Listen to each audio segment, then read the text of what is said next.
Ndugu waandishi wa habari, jina langu Ali Abdalali, ni mkurugenzi mkuu wa mamlaka ya kuzuia rushwa na uhujumu uchumi ZAECA.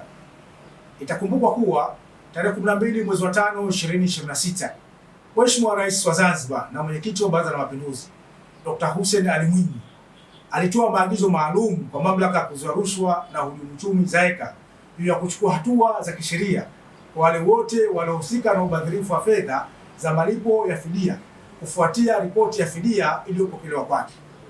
Hivyo basi, ZAECA inatoa wito kwa wananchi wote sambamba na mwananchi mwingine yoyote bila kujali nyadhifa yake kufika na kurejesha fedha hizo mamlaka ya kuzuia rushwa na uhujumu uchumi kuanzia tarehe ya leo tarehe 14 mwezi wa 5 2026 hadi tarehe 28 mwezi wa 5 2026.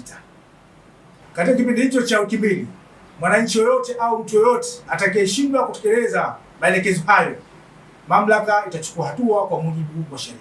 Asante sana.